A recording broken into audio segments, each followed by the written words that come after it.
సభ్యులు కౌన్సిలర్ ఎడ్ల రమేష్ అమ్మ న్యూస్ ఛానల్ నూతన సంవత్సర క్యాలెండర్ ఆవిష్కరించారు. పటాన్చెరు నియోజకవర్గ ప్రజలకు అమ్మ న్యూస్ ఛానల్ యాజమాన్యానికి సిబ్బందికి అన్ని సంక్రాంతి శుభాకాంక్షలు తెలిపారు. తెలుగు రాష్ట్రాలతో పాటు మరాఠీలోనూ అనతి కాలంలోనే ప్రజాదరణ పొందిన అమ్మ న్యూస్ ఛానల్ కు ప్రత్యేక అభినందనలు తెలిపారు. అన్యాయాలకు వ్యతిరేకంగా ప్రజల సమస్యలు తీర్చే విధంగా అమ్మ న్యూస్ ఛానల్ ముందుకు వెళ్లాలని ఆకాంక్షించారు.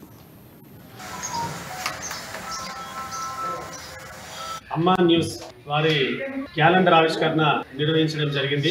మరి 4 రాష్ట్రాల్లో 2 తెలుగు రాష్ట్రాల్లో అదేవిధంగా మహారాష్ట్ర, కర్ణాటక ఈ 4 రాష్ట్రాల్లో మంచి ప్రజల మన్ననలు పొందుతూ దినదిన అభివృద్ధి చెందుతూ ప్రజల పక్షాన నిలబడి అతి తక్కువ కాలంలోనే చాలా విస్తరించినటువంటి అమ్మా న్యూస్ వారి యాజమాన్యం వారికి అమ్మా న్యూస్ ప్రేక్షకులకు అందరికీ నూతన సంవత్సర మరియు సంక్రాంతి శుభాకాంక్షలు తెలియజేసుకుంటూ ఈ యొక్క దేశ ప్రజలంతా ఈ నూతన సంవత్సరంలో సుఖ సంతోషాలతో ఉండాలని చెప్పేసి భారతీయ జనతా పార్టీ నుంచి వారికి మనస్ఫూర్తిగా శుభాభినందనలు తెలియజేసుకుంటూ ఈ అమ్మా న్యూస్ ఛానల్ ఇంతింతై వటుడింతై అనే విధంగా అనేక రాష్ట్రాల్లో విస్తరించి